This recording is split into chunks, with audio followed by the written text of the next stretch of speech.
I got an idea. Why don't you just kiss my left nut? There's a line of specificity to an insult that can make it or break it, and unfortunately, Panic Room here has officially overshot it. Told you this was a bad idea. Deciding who is entitled to what during a divorce is difficult and emotional, but why is it a bad idea? What's the alternative? Staying together? Besides, isn't he getting paid regardless? And have some Latin guy sweating all over you, talking to you in languages you don't understand, needing you, wanting you, taking you? All we're trying to say is, put your swords away for a second. I can assure you, after listening to Vince Vaughn's version of Dirty Talk, my sword is 100% sheathed. You take the miles. Great. Let's sign the paperwork and we are done. Done?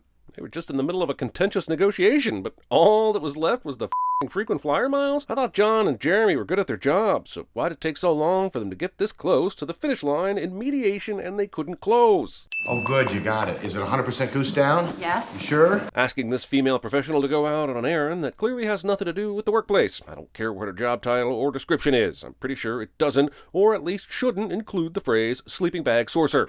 I guess it is a little creepy when a young man loses both of his parents in a tragic accident 1 month before his birthday, and then has a best friend make a vow that he will never spend his birthday alone again. Yeah, nice expositional comeback. However, expositional comeback is still overtly expositional. What's going on? The is up with this tiny-ass cup? Not since Brody and Mallrats have I had so much consternation about the choice of a beverage vessel. And that kid is back on the escalator! Purple Hearts. We won't have to pay for a drink all night. Phew, glad these two are exposed as complete scumbags almost immediately. Now, I don't have to spend the next hour wondering if I'm supposed to be rooting for them. What a relief! Also, in the subsequent montage of wedding debauchery, not once are these characters shown wearing these Purple Hearts, or the uniforms on which they would be necessary. Grab that net and catch that beautiful butterfly, pal. I like to imagine that this isn't Trent from Swingers 9 years later, but that it's his brother Vern, and Trent himself is settled into a suburb in Nevada, with 2 adopted kids from Namibia and an understanding wife, and a neighbor who throws block parties with bouncy houses and shaved ice. Anyways, brother Jeremy is a f***bot. That's it! Come on! You both look beautiful up there today. I understand the tactic of hiding in plain sight and confidently acting as if you belong, but isn't it super risky to get this involved in the wedding? There's plenty of guests here that aren't carrying the bride and groom, or for that matter, giving a speech at the reception. Why not lay lowish, at least until everyone is too hammered to remember who you are? What's up with Jeremy's tie right here? He's a natty dresser, and therefore he should know that this tie is way too short for that suit. Sanjay Collins? Chuck Vindaloo? That's racist. You know what? I have a funny feeling I'm going to be saying that a lot. So here's 20 sins, and let's pretend that there was never a period of time where anyone thought this was funny. Tattoo on the lower back.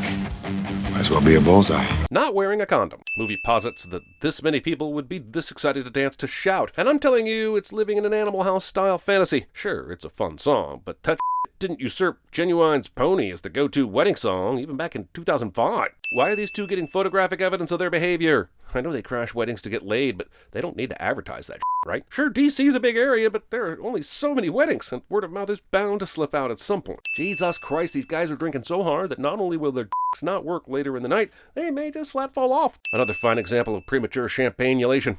Yes, we have multiple examples. See CinemaSins for reference. Also, I don't care how manic the party is, who the does this at a wedding reception? This isn't the Sox winning the pennant, goddammit. Ah, yes, that magical time in Washington, D.C., where there's not a soul around on the National Mall, and you can openly day drink on the steps of the Lincoln Memorial, and no cops will reprimand you. Hell of a season, pal.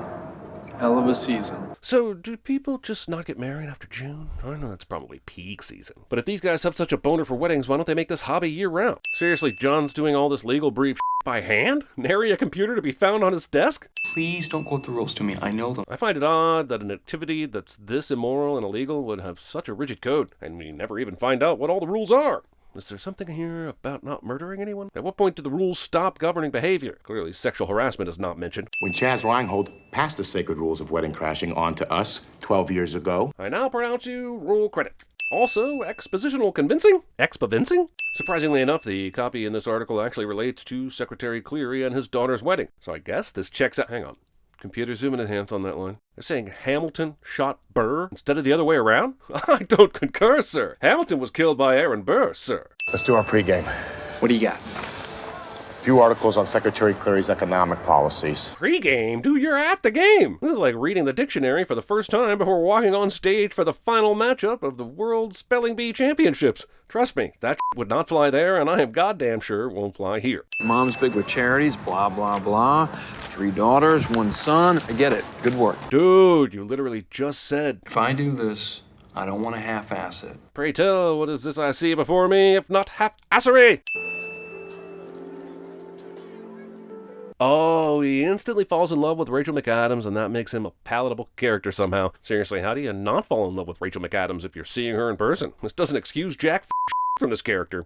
Great day. Nope. Yo, I've been to friends' weddings that checked the invitations at the door to not only deter stragglers, but to see who was there for what and with whom. You don't think the Secretary of the goddamn Treasury would have tighter security at the front door? I know these assholes are experienced crashers, but this is a member of the U.S. Cabinet. Rule number 32, you don't commit to a relative unless you're absolutely positive they have a pulse. How are they having this conversation now with no interest when just a second ago Jeremy said the girl in the hat was eyeing the shit out of him and everyone in the adjacent row turned around? Rule 16, give me an up-to-date family tree. Rule number 76, no excuses, play like a champion. Oh boy, I sure do hope there's a rule that they can refer back to for every eventuality. I'm gonna go drop this box of fresh Wyoming air. To add insult to injury, they bring a gift to the reception, but it's empty? Jesus, these are Why not bring a gift? Or bring something light, like a box of batteries, or something that you could pick up at CVS on the way. I knew these guys were awful, but this is what annoys me the most. Claire, we need you for pictures. I kind of appreciate that they waited until everyone got to the reception and started getting drunk before they took pictures, but also, what wedding ever does that? They always do it right after the ceremony and make everyone have that awkward wait at the reception site before the band starts playing and the bartenders open shop.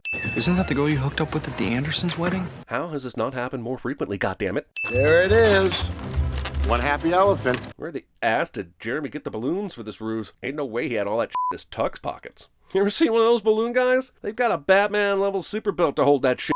I just want a bicycle! Kids. Some parent at this party seriously allowed their young daughter to dance with a dude whom no one knows. It's f***ed up for John to use this move to get some tail, but it's even more f***ed up that it happened in the first place. You know, I don't think Gloria gets any background on Jeremy before they hop into the sack in a few minutes. Their backstory is that they're Ned's kids, so is Ned related to the Clearys? Like, shouldn't she at least check to see if they're related before heading straight to the bone zone? This entire reception is a lie. Everyone's seen sitting alone with no guests chatting them up or drunkenly relaying a story. Has this movie ever been to a reception? Even if you're not the Secretary of the Treasury, you're gonna get mobbed by Uncle Ivan and Aunt Hazel all night. They say you and I head out to the deck and light up a couple of cigars. You know, if the Secretary of the goddamn Treasury is this easily charmed by a stranger, you can only imagine what kind of lobbyists have left his office over the years with the biggest grin in the history of grins. This administration must be in everyone's pocket. Also, Deer Hunter here is abandoning his daughter's wedding before the toast to smoke some cigars? You know how long it takes to smoke those motherfuckers? Like 2 hours each. Maybe he's just trying to find his own way. This whole Todd is gay and into weird things like art subplot is easily the worst thing about this movie, and poorly dates this harder than a Hangover movie. He thinks Moby Dick is a venereal disease. That is ridiculous. Everyone knows Moby Dick is Richard Melville Hall. What's true love? True love is your soul's recognition of its counterpoint in another. Some bull.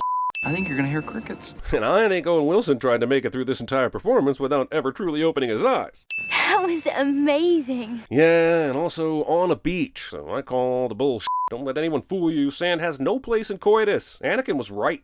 I love you. Gloria later says that the virgin ruse was just because she thought that's what guys like to hear, but this part seems a little over the top. Sure, it's possible they did have an immediate connection, but if her goal were just sex, this whole love business doesn't compute. I'm looking all over for you. I gotta get out of here pronto. I got a stage 5 clinger. So there are at least 76 rules that we know of, and exactly how many stages that they have to be aware of? God damn it, the Latin translation of the Silmarillion is easier to follow than this. What do you mean, what?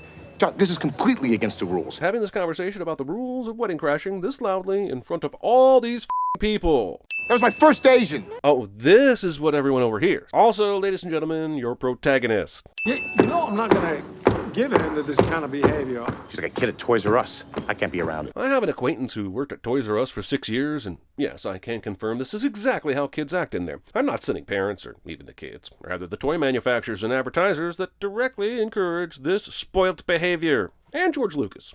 Maryland's state flag. She took me below deck for 45 minutes. I don't have any bodily fluids left in me. Below deck. There were like 40 people on this boat, and it's not that big for that crowd. You guys f***ed that hard and no one heard or saw anything? Not even Matt Damon or Philip Seymour Hoffman? Movie allows Christopher Walken to briefly go full Walken, and we all know you never go full Walken. Todd, come on in. You must be joking. It wouldn't kill you. We play some competitive sports. You mean the competitive sport that just inverted the rib cage of a 6'5" man and buried him in the ground? Yeah, no chance of death at all. Jesus, she's doing this with the door wide open? I know this family's f***ed up, but this is bordering on monstrous behavior. Don't ever leave me. Ever. Good. Because I'd find you. I don't understand why Gloria is presented as such a goddamn psycho in this whole movie before we find out she's ultimately normal but quirky. Don't get me wrong, it's not Isla Fisher's fault, since she's fantastic in the role, but the movie itself doesn't do her any favors. Put a few of these things in his drink and he'll be going down on toilet seat for the next 24 hours. I don't know exactly what Visine actually does to you if you ingest it, but I do know it could kill you. So these motherfuckers went from theft and fraud to straight up attempted murder. Jeremy's presumably crashed hundreds of weddings, but can't abide by simple table etiquette rules? Two of the great American families, the Clearys and the Lodges, will finally unite. Here, here. And then, of course, you can challenge the Klingons for interstellar domination, right?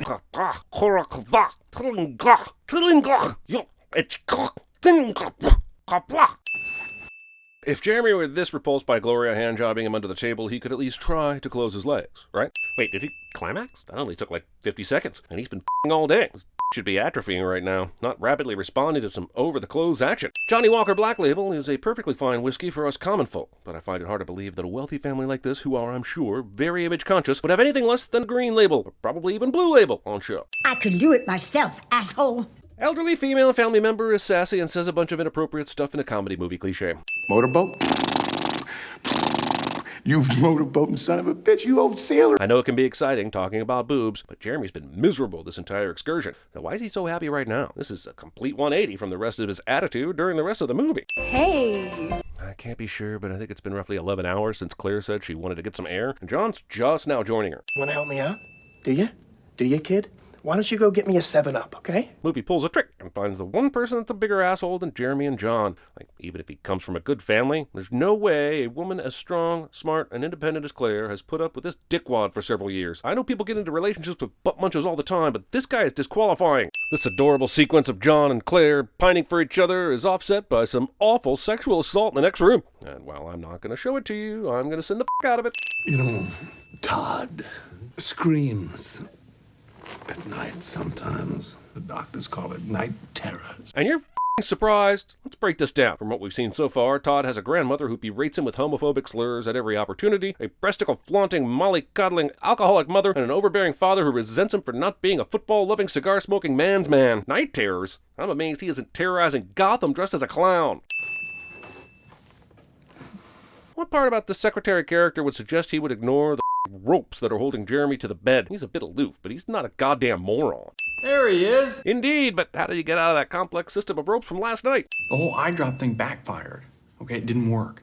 She had to leave me and go attend to him. You mean the ingenious plan to poison the boyfriend of the woman you're pursuing so that she can fall madly in love with you didn't work? Color me shocked! Shocked! You're falling for this broad. God damn it, if these guys even met each other, they're supposed to be best friends, and yet they seem to be completely ignorant of how the other is feeling. Of course, John is in love with Claire. Why the f*** would he be going through all this effort to just, the power of boners. Of course. Carry on. And it's gonna go into crisis lockdown mode here at the house. I don't give up, Baker's. Whoa, Baker's holy shit, now I know he's pissed. I thought we were at a farmer's level of maybe even a drill sergeant's, but not a baker's. This family is richer than God and has a ridiculous spread out for breakfast, but you're telling me they use generic-ass log cabin shit on their delicious pancakes? Also, someone laid this entire buffet out for breakfast, but John and Jeremy are the only ones in this whole house that are partaking? I'll stick it out with you. Did he just pick up scrambled eggs with his bare hand? Oh my God, he just picked up scrambled eggs with his bare hand! No. I like to recharge my batteries and shut down the engines and get myself back to neutral. There's mixing metaphors, and then there's sticking them in a blender feet first without the lid on. And that, my friend, is how you get ants. Did you tab that again? Once in my place, then once back in the cab. Honestly, this movie should have come out in the 80s. I haven't seen a boyfriend this shit since John Hurd and Big. Because I want a wife, I don't want a martyr, right? I hear that, my friend. Now he checks to see if the coast is clear, after he's confessed to cheating multiple times. John, my boy! Come on up here! Man the woodwind for a while. John quoted a few of Bill's papers and speeches back at the wedding, but he hasn't really established a relationship with the secretary. Why is he taking such a shine to him, instead of literally anyone else on this boat? After seeing this, Red Eye, Sherlock Holmes, Midnight in Paris, and Doctor Strange, I'm gonna invent a Rachel McAdams is confusingly romantically interested in a really bad person in a movie cliche. Have you even shot one of these things before? The whole 17 years we've known each other, I've been sneaking off to go on little hunting trips around the world. No, I don't even know what the a quail is. As much as it pains me to say it, John would be great at CinemaSins. I feel totally ridiculous. It's like, why do I have to be in camouflage? Thinking any of this works is camouflage. Like a worthy adversary, not a human being that's armed, Oh, but there a wasn't clever human being who knows the jungle Like or a the bad woods. guy. This back and forth about hunting just serves to remind me of all the films I'd rather be watching right now, like Rambo or Predator or even Forest Warrior with Chuck Norris. Dick Cheney would give this shot a 4 out of 10. Cycling, lambs, falling, romance? Screen wipes that are not in a Star Wars movie. I'm watching my stories, man. Okay, but does The Honeymooners really qualify as a story? Like, I could see if you were watching Days of Our Lives or General Hospital or Yo Teach, but this is a straight-up sitcom. And I don't mean to pry. Yes, you did. This is a great flirtatious line and an excellent delivery from Rachel McAdams, but I also cannot excuse the change in tense she made within seconds of John's without his explicit consent.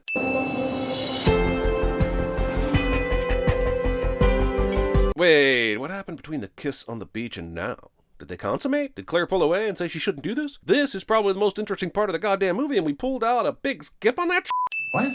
I wasn't a virgin. Why did Gloria drop her act here? Sure, Jeremy told her that he may not be interested in a long-term thing, but does that really shake her out of this very intensive infatuation with him? This broad's 3 ways towards the weekend. And you want to know what? I dig it. Jeremy's just had this realization, despite loathing the entire weekend, that he's been present at this estate. Gloria told him she wasn't a virgin, but does that fix everything he was worried about? Maybe I'm a little crazy. That's right. Maybe Jeremy's a little nuts. Hey, some Jeremys are perfectly well-adjusted, productive members of society. And I'll let you know the second I find one. You can't marry this guy. Why? Because I'm falling for you. It's been 24 hours! I told you that in confidence. Jeremy didn't even say anything to the priest other than how he felt about Gloria. Was it him or Sack that infuriated everyone? Is this movie interested in telling us, or just building some bullshit dramatic tension? Claire, they crash weddings. They crash weddings so they can sleep with girls. Well, yeah, when you put it like that. Also, this seems as good a time as any to talk about the villain's plan. And yes, I am referring to John as the villain in this movie. How exactly did he think this was going to play out? Step 1, convince Claire to fall in love with him and break up with Sack, which is great because Sack's a cheating asshole, but John doesn't know that. Step 2, reveal to her that he's not a venture capitalist, he's not from New Hampshire, Jeremy isn't his brother, and he's not even using his real last name. Step 3, wedding vows? I want my painting back. The painting was a gift, Todd. I'm taking it with me. Okay, I pointed out a lot of problematic in this movie, but there's also a lot of funny, and I'll knock us in off for Vince Vaughn's performance alone. He made a fool out of you, Claire. Come on, let's go. Who ordered the third act conflict cliche? I got one right here, and it ain't getting any more palatable. Would someone like Claire not want to know more about this situation? Sack accused him of crashing weddings. John said he did, but qualified it, and Claire's just gonna be okay with that? No further explanation about what they've been doing at her family's house all weekend, and what the real deal is with him? Hang up the phone. Can John not wait for 2 minutes for Jeremy to finish his phone call? He doesn't know that it's Gloria on the other end of the phone. What if it was a client? She just flat out does not want to see you. I disagree. Stalking. 46 extra long, Baba Ganoush special. We're waiters. Excellent! I assume all the waiters at this shindig will be wearing masks? No? Then exactly how is this a f***ing solution? Okay. Okay, I see no possible way anything John just said should have convinced Jeremy to go along with his plan. Does he just want to dress as a waiter? Hold up, if John's a waiter, why is he preparing the food? None of the other waiters are. In fact, what is the point of this culinary detour anyway? He immediately runs off, so what was he trying to achieve here? Did he just see the cake and think, well, I guess it won't ruin itself? Also, this shot is so twee and food horny and Owen Wilson-y that I could swear this movie was directed by Wes Anderson. Also, what kind of a chef looks at this crappy cake, Calamity, and gives it an approving nod? Was it the icing sugar? Did that really make a difference for anybody? Oh my god, how did he see through your perfect disguise? If only he'd seen that from the neck down, you're dressed as a waiter, perhaps you would have gotten away with it. I seriously cannot believe this movie is asking me to root for this butt. Not only does he deceive hundreds of women and steal thousands of dollars worth of food and other goods, he stalked the woman he met for a day and tried to break up her engagement to a dude she's been dating for 4 years. The shit do I like about this guy? The Baltimore Orioles. It's a June wedding. Should the weather turn nasty, warm colors will really help you. That's right. I'm calling bullshit that a guy like Zach would have diddly shit to do with the flower arrangements and color schemes for the wedding, let alone be this enthusiastic about it. Do you want to watch me with a girl? What about those Brazilian twins we met at the ball game? Well, that would be 2 girls, and also sisters, and also kind of gross. Happy birthday. Can't let a little pissing and moaning break tradition. Hey, that's today. If Jeremy knew this approach would work, as he clearly seems to, why didn't he try it much earlier instead of all the answering machine messages and notes on the door knocker? Listen, I'm getting married. Get out. What is John's deal right now? He's depressed about Claire and mad at Jeremy for hooking up with Gloria, but this is not a reasonable reaction for this character at any point in his arc. Hey, Ma! Can we get some meatloaf? It really feels like Will Ferrell is doing all the bits from SNL that Lorne Michaels rightfully rejected in this movie. I rode my bike over to a cemetery nearby. Her boyfriend just died. You met her at a funeral. Who the is John to question the ethics of Chaz's life choices here? So picking up women at a funeral is crossing a line, but forcing himself onto a bride at her own wedding gets the big thumbs up? You, man. Grief is nature's most powerful aphrodisiac. Citation needed. What door to a church sanctuary makes this much noise when it shuts? Okay, at this point, Jeremy has come completely clean with Gloria, and therefore, Claire should know the background on these guys. She would know that John's not necessarily a bad guy, but he's done some awful shit, so this sin isn't for her feeling uncomfortable, which is understandable, but the fact that she's well aware of John and Jeremy's exploits, but hasn't shown it during the entire third act of this movie. God, I miss you. Okay, excuse me, I'm sorry. Claire. Hold this thing. Claire. God damn, is John the single most selfish individual to ever exist? Wait, I can answer that. Yes, he f***ing is. It was a close call between him and the from Titanic who pushed in the front of all the women and children to get on the lifeboat, but at least that jerk was driven by self-preservation. John here isn't at this wedding to support his friend Jeremy. He's here purely to get access to Claire. He couldn't even wait for the vows to be read before proclaiming his feelings, and now he's ruined the wedding. The only thing that pisses me off more is that I guarantee you that this will work. If we're not 5 minutes away from a happy ending, I'll eat Chaz's mom's meatloaf. I'll do it. Maybe take a walk. Take a chance. This works. If Jeremy were this adept at hand-to-hand combat, why didn't he do this when John got his ass kicked back at the beach house? It would be a total cliche if I kissed you right now. With every last I have left, and with every fiber of my being, yes it would be. We're a folk singing group from Salt Lake City. So all these assholes are going to crash a wedding after their wedding? And this is the happy ending? I can anticipate the explosion, the sound of shattering glass, the flames rising out of the flowing gasoline.